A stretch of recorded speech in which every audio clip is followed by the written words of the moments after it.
Welcome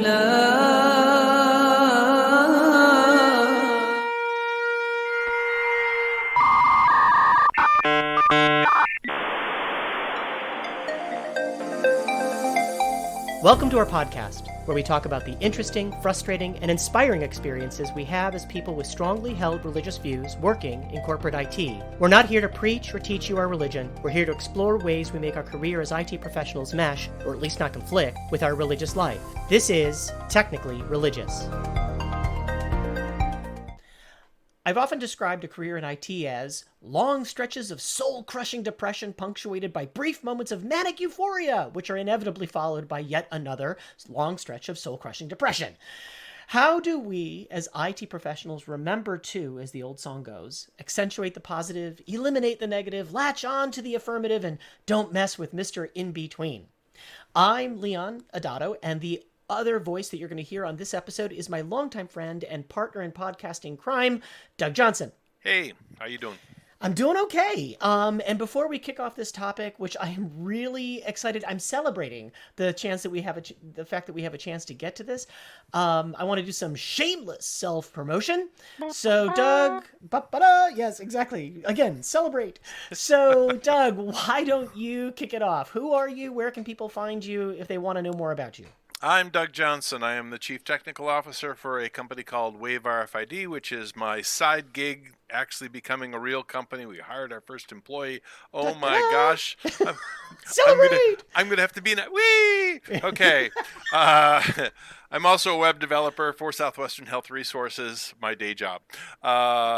You can reach me on Twitters at Doug Johnson. That's DUGJOHNSON, because there's so many Doug Johnsons in the world that I had to drop the O. That's just the way it is. You can website waverfid.net if you want to hear what we're doing. And I'm an evangelical Christian, but not one of the crazy ones. Got it. Okay. And just to close the circle, I am Leon Adato. I'm a head geek. Yes, that's actually my job title at SolarWinds, a company that has nothing to do with solar or wind. It's a monitoring software vendor based out of Austin, Texas. You can find me on the Twitters at Leon Adato. I haven't dropped any letters. It's all the way it sounds. My website is adatosystems.com, where I wax philosophical about things both technical and religious. I identify as an Orthodox Jew, and occasionally my rabbi even admits to knowing me too. Now, if you're scribbling that stuff down, stop it! Put your hands back on the wheel, pay attention to the road. We will have show notes out, and all the things that we talk about, the links, even to the lyrics for Accentuate the Positive, are going to be in the show notes, so you can find them there, so you don't need to write them.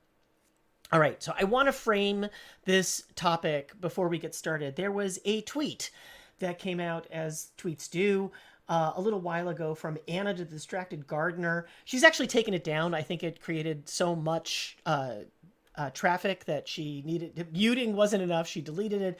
But it reads like this. My 8-year-old in the car today said, "Do you want me to throw the confetti in my pocket?" Me. No, not in the car. What? Wait, why do you have confetti in your pocket? My 8-year-old. It's my emergency confetti. I carry it everywhere in case there's good news.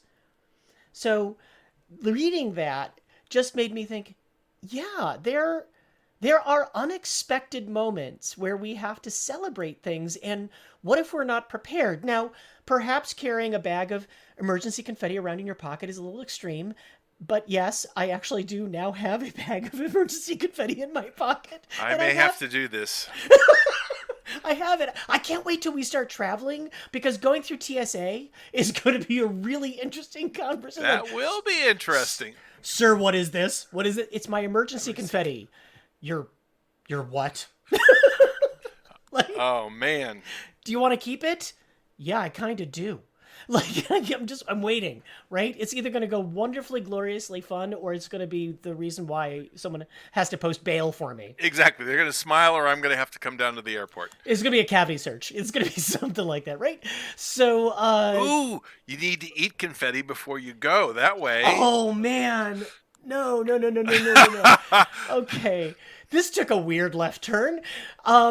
So that was part of it. The other part, I was listening to an episode on NPR, and once again, we're going to have links to the episode in our show notes, where they interviewed Lee Horton, how he and his brother were released from prison after 25 years, having been wrongly accused. And he had said some really amazing things about just the experience that he had being out of prison and having just typical experiences day to day. And so we're going to play those clips now.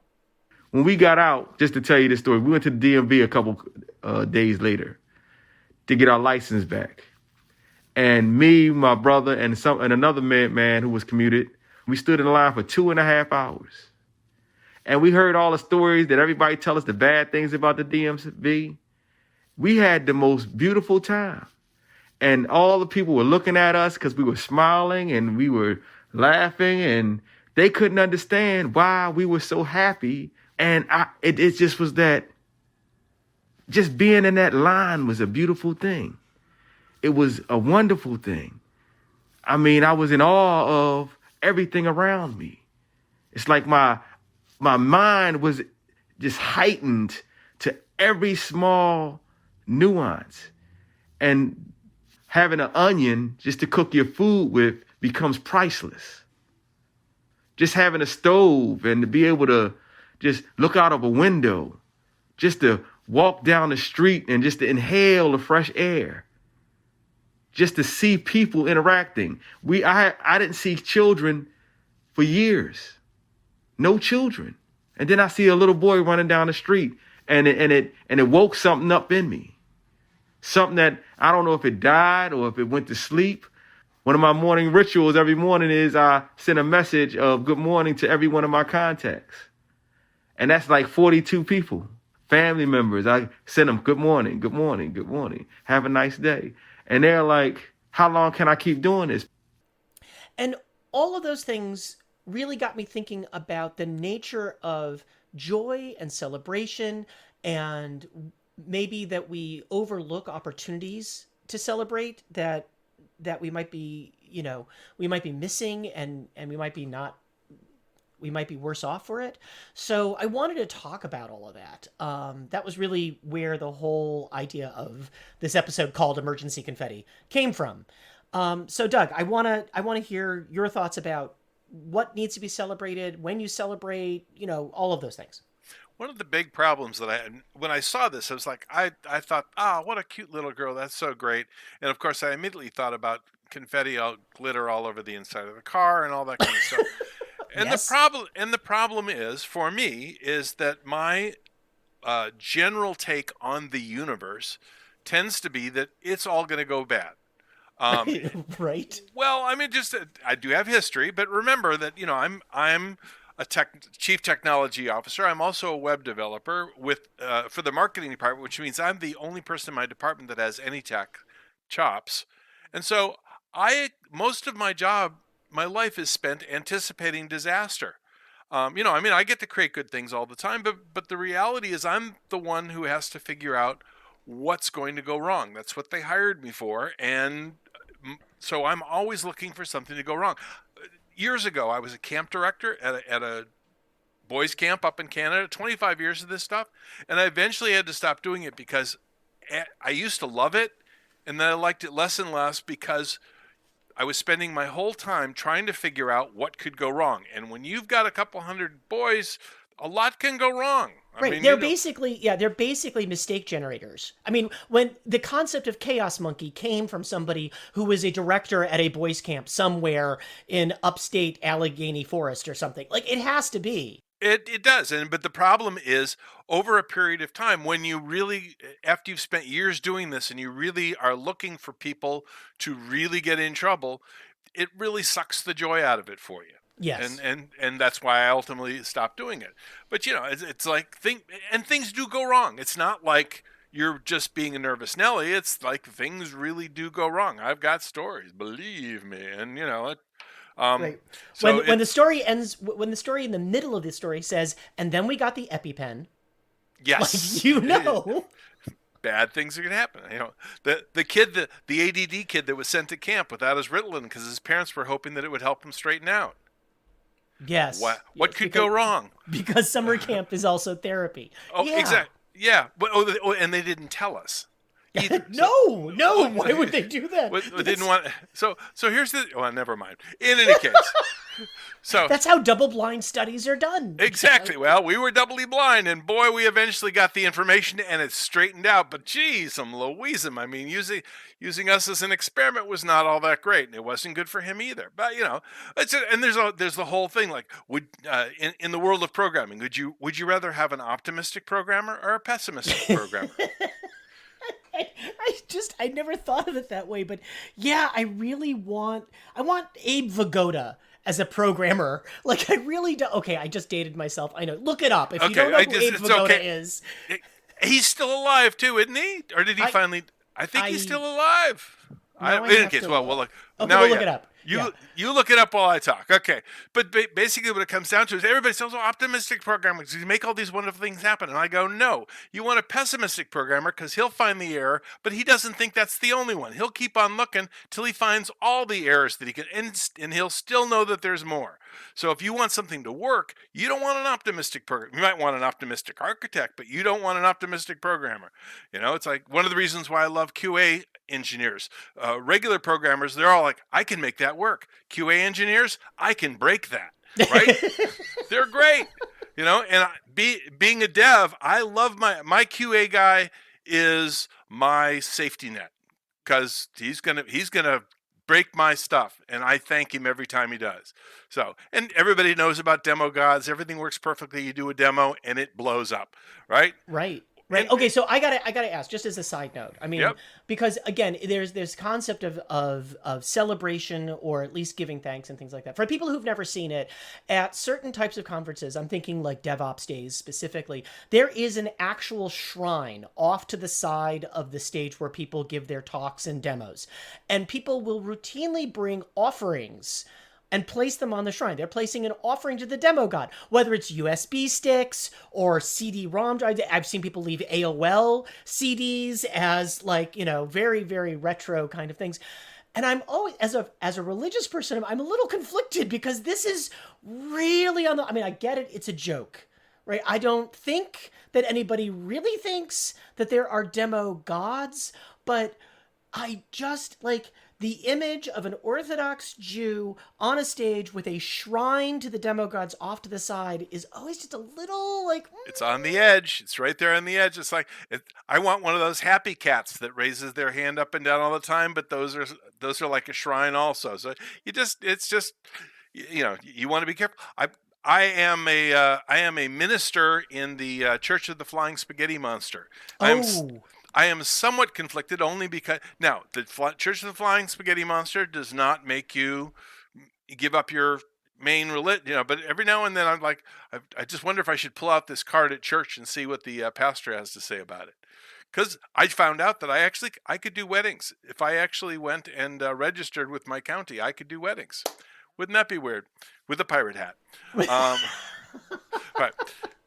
Okay. In any case, okay. So and Scrum Retrospectives, right? I mean, the whole point of Scrum Retrospectives is you're supposed to get together and look back at the last 2 weeks and talk about everything that went well.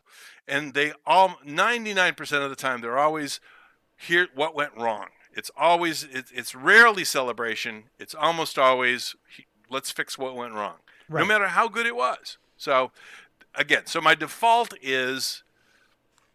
I assume things are going to go badly. Right. So I was thinking about this as you were talking about it, and the thing that came to mind was the character of Leonard Snart, who in the Flash mythology on comic books is Captain Cold. And he was famous, at least on the TV show, the CW TV show of the Flash. He would say, make the plan, execute the plan, expect the plan to go off the rails, throw away the plan. And I feel like this is what you're talking about is it's not that, everything's going to go to hell in a handbasket, so why bother even trying?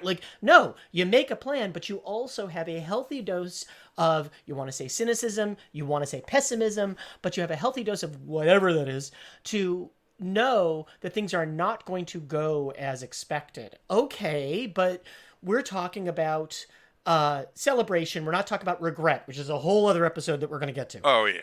But so the same attitude though can carry over into the spirit world. I mean, so here I am. I'm a Christian. I know I should pray every day. I know I should be doing I have really good intentions, and yet I don't execute all that well. In fact, most Christians don't. Um, and Christianity is based on the fact that we all have a sin nature, so that we're, even with Christ as our Savior, we are constantly battling against this sin nature, even though, we have victory through Jesus, and I can sing the song. The fact is, we are still have the sin nature. And all you have to do is just look around, and you can go and see all the leaders that are going, I mean, there's just a lot of stuff happening in the Christian world right now that's just really down. It just shows that even the main guys who you thought had it all together, they don't either. And it just, it can be depressing. Yeah. Yeah. No, I can see that. And so obviously this is a big deviation from Jewish thought, where there isn't that, original sin or sin nature, that the challenges that we face, the idea of free will and the idea of the challenges to ourselves are more like hurdles. They are more like what we are on earth to do is to improve ourselves, perfect ourselves. That does not mean that we reach perfection. It just means that we are continually trying to make ourselves better. And the only way that you do that is by facing challenges. And sometimes you're going to trip. Sometimes you're not going to make it. And I think that feeds into the overarching concept that we're talking about today about celebration. But it is one of those theological deviations between Judaism and Christianity, is that it isn't written into the software that sin is the default setting. So I can see that. But okay, I still want to get to where's the happy stuff? Where's I've got this. Okay. The confetti. Okay. I'm ready to go. Okay, good. Glitter. Okay, here we go. Work. Guess what? Things actually get accomplished. We actually make stuff. Are you ready for this one? This Friday, after several months of working through this whole thing, I took code live, and when I got up on Saturday morning, because the process is overnight, it had worked. And when people went and checked it, they said it had worked. So I didn't have to fix it because it worked. And I want to just emphasize for people who might not have heard that you pushed to production on a Friday. Oh, yeah, but I do that. I do that anyway because I'm the only one. Okay. So the reality is I push on a Friday after hours, because that gives me all of Saturday and Sunday to fix it. It's just me. I'm the only geek at. Okay. Yeah. No, I know you never push on Friday. No, I was going to say that Charity Majors, who's the CTO of Honeycomb IO, and again we'll have a link, is a big proponent. Push any day. It doesn't matter. Why is Friday different than another day? If you're not comfortable pushing on a Friday, you shouldn't be comfortable pushing on a Tuesday either. True. Yeah, I never push code except for after hours, because I've had enough things go wrong in my life that I want at least a few hours to fix it when nobody's watching. There we go. Okay. So there you are. So but so it worked. And Wave RFID, we have happy clients. They love us. They think the stuff that we've done for them is great. And they pay you. They pay us. Right. They not only give us money, but they tell us they like us. I'll take, as long as I get the first one, I'm okay. But boy, getting both of them is nice, And sure. When I push code and things go well, guess what? My coworkers are happy. They're like, thank you for making this happen. I'm going, don't thank me. It's just my job. And they go, but I want to thank you. It's like, oh, well, fine. And then because you are still a curmudgeon. I am. I mean, that's just, they know that. And finally, we have a chance to do good things. We just hired our first employee. This is a guy that, we wanted him a few years ago. He screwed up. He went to prison for a while. We just got him. We've gone through a lot of work to go ahead and be able to take care. But his wife keeps sending me emails like, thank you for doing this for him. I'm like, he's going to make our job better. Believe me. It's like, but this is, and so, yeah, it's more work because of the, I had to put some guardrails in place on his computer use and some stuff like that. But the reality is he's happy. He's not, he was working as a janitor since he got out of jail. He's perfect. He's really happy to go back to working with computer code and stuff. So that works out. And in the church realm, guess what? People really are trying to be better. I mean, just as you said, you know, most people aren't sitting there going, "Oh, well, I'm sinning. I might as well just keep on sinning." Some do. I mean, you know, Right. but most Christians really do want to improve. And if they can stop beating themselves up, then they can go ahead and do that. And do it even faster. Right. Right. Oh, and the nice thing is that in the bounds of all that stuff, there's work that people do that to help other people. The youth group was raising money so they could all go to camp. Mm-hmm. Right. So they came to my every year. Well, it's supposed to be twice a year, but they come. You can hire them for 4 hours. They've never done two. So this year I hired 2 teams for 4 hours, 8 hours of kids coming here so that my yard, my garden could be set.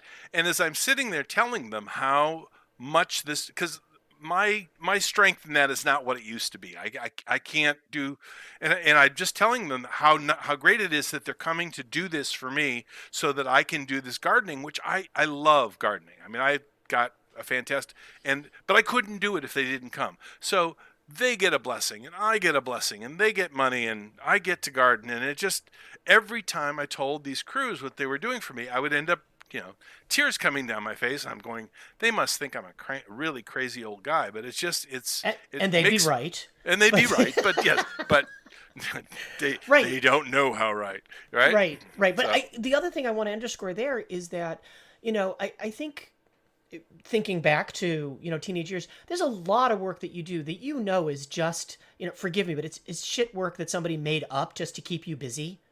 Yep. Like really, it's useless, and it's really, they would be better off just to hand the money to the organization as a donation than you coming out and doing this completely meaningless, pointless stuff. But to come out to somebody who says, no, the thing that I want to do, the gardening, is you are enabling that. This is the part I couldn't do. And very clearly letting them see that means that there is not just work and not just payment, but purpose. Yep. And that is huge for a lot of people, let alone kids. But it is a really big deal for folks to know that the work that they're doing is meaningful work, that it has an impact on somebody. So yeah, I mean, when you say blessing, it's really, the full meaning of that word. Yep. For all the way around. I mean, and that's true back in the work area. I mean, I'm sure you must have had at least one job in the past where you wondered why the hell you were doing it.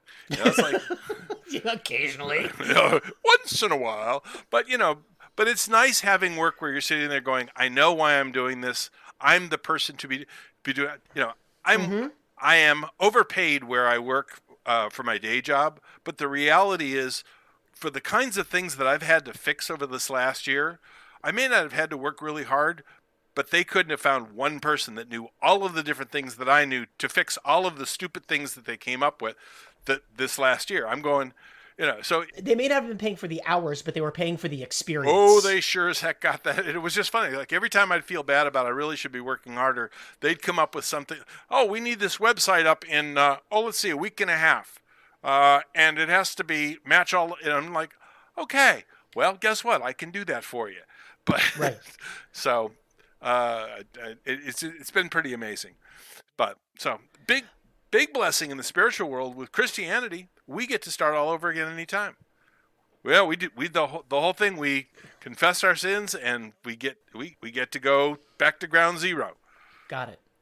Not quite like not the Catholic, every week kind of thing, but again, still it's all built in there. Right. I think many faith traditions have, I know Judaism has the ability to let go of the past, to it's not quite wash yourself of your sins, so to speak, but to be able to make a fresh start unencumbered by the mistakes. There's, a lot of people think of heaven as a zero-sum points game, where it's like, well, if I've sinned twice and I've done one good deed, then I'm still -1 or whatever it is.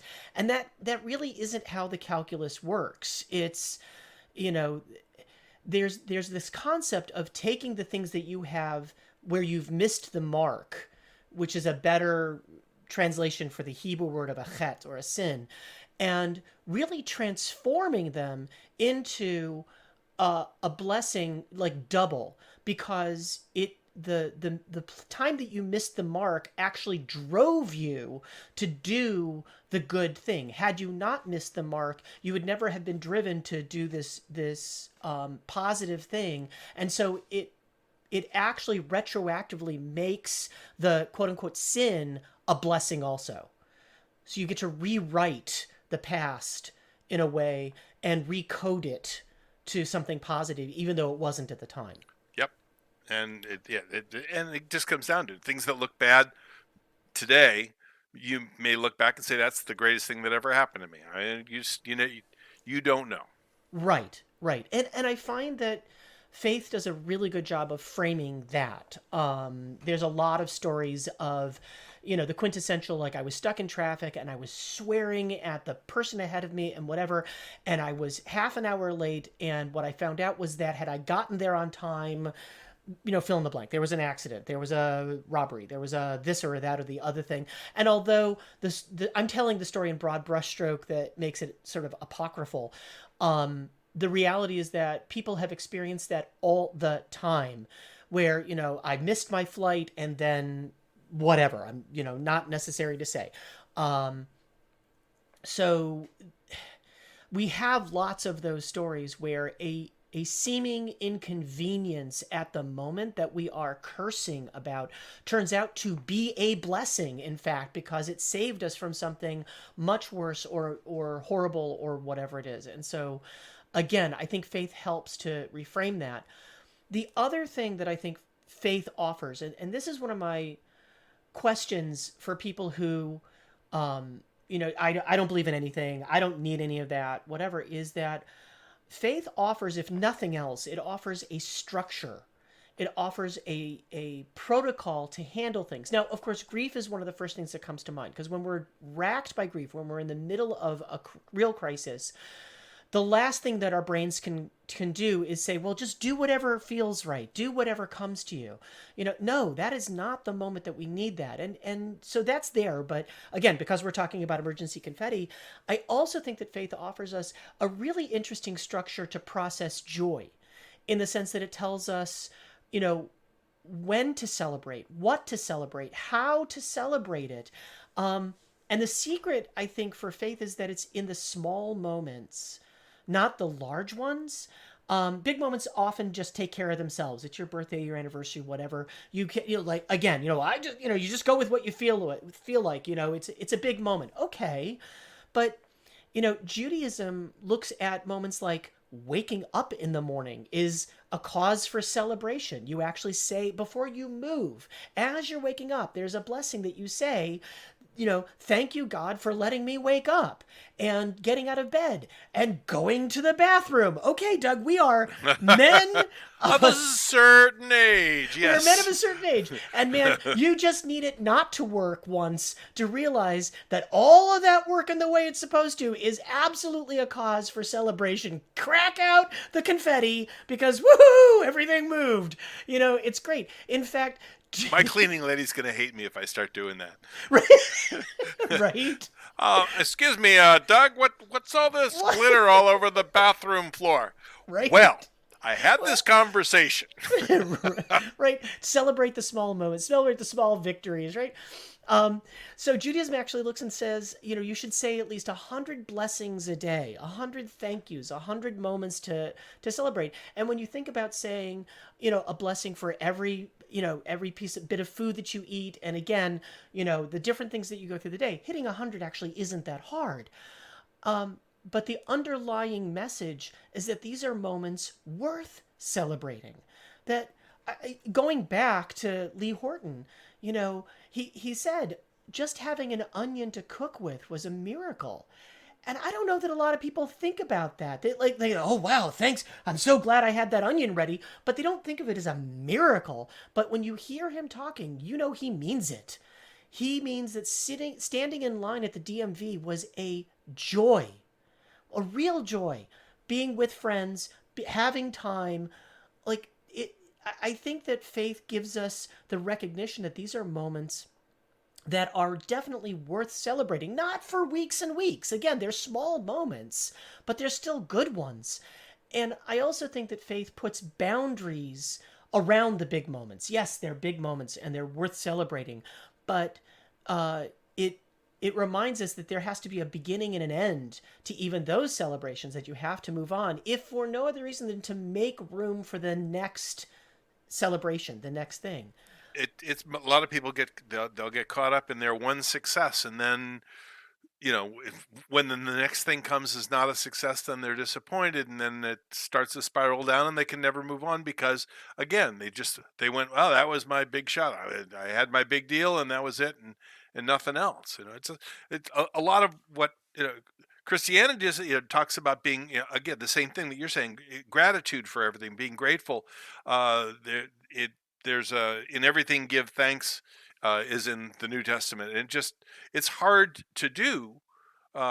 Rejoice always, pray constantly, in everything give thanks, for this is the will of God for you through Christ Jesus. All right, that's what you're talking about. Yours is a little more systematic, and that's I like the idea of actually building some of those reminders into place, like when you get up, and doing that. And I may add this to my my list of things that I'm taking away from this, but I will make sure that there are in the show notes. There's a link to the English version of those, because they really are. I mean, some of them are interesting. Like, thank you God for giving the rooster the understanding that it needs to crow in the morning, which is really saying thank you for putting boundaries on the day. Thank you for creating natural rhythms to the day that help me fit into those rhythms. And I think especially after the last year that we've had, where the running gag is time has no meaning. I don't know what day it is. I don't know what, well, yeah, but the rooster still knows to crow in the morning to wake everyone up. Like,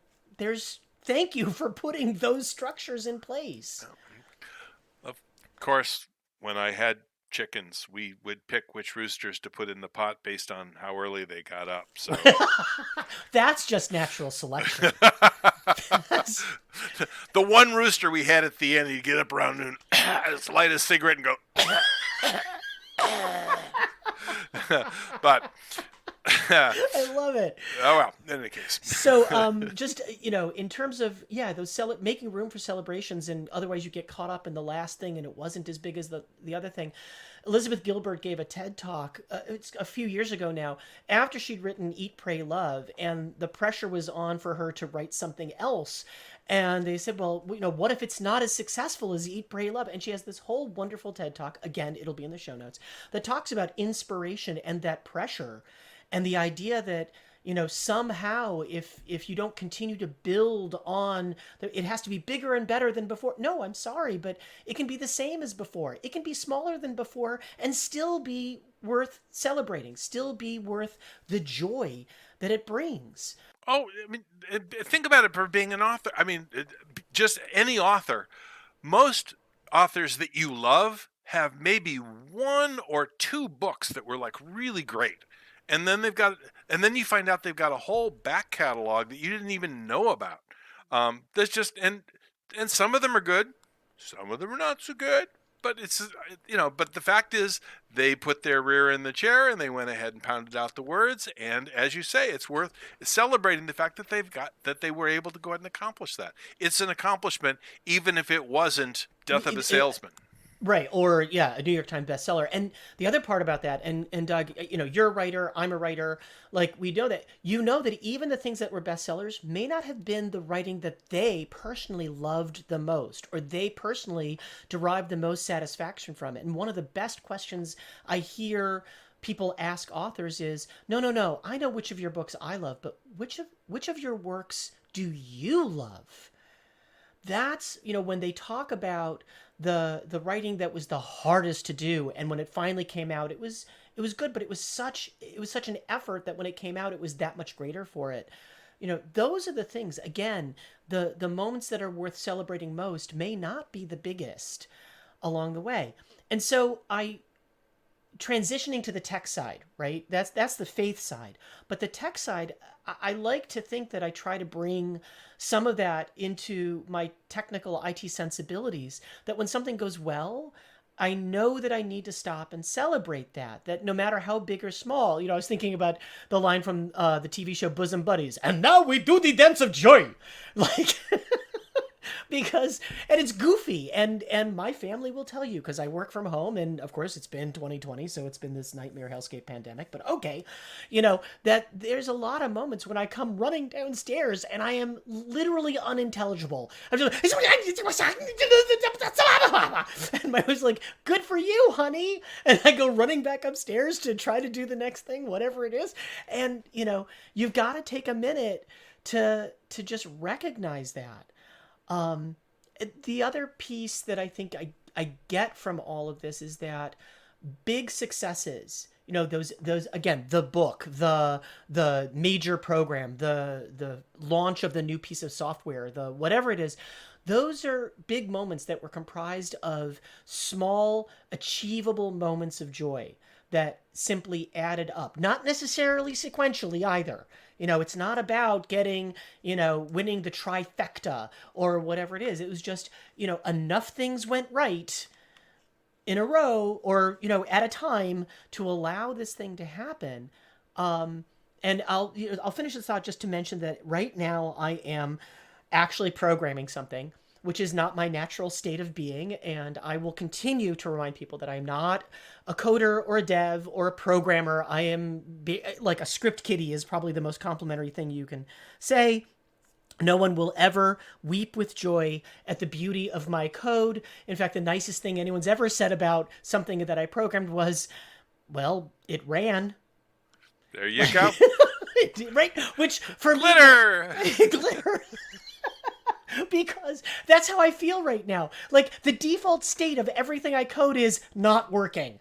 So when something works, when a variable actually is the thing that I wanted it to be, when the page loads, when, I get a number at the end of it that I was actually expecting, it really is a cause for celebration for me. And it is deeply humbling, but it's also a reminder that, these celebratory moments, these moments are really tied up in the small things, not necessarily, again, as I framed it at the beginning, long stretches of, soul-crushing depression punctuated by brief moment of joy. I think the moments of joy are in there, and I think that it's up to us to recognize them and find them, rather than just expect them to sort of beat us over the head or, oh, that wasn't big enough, that couldn't possibly be celebratory. Again, going to the bathroom, worth celebrating.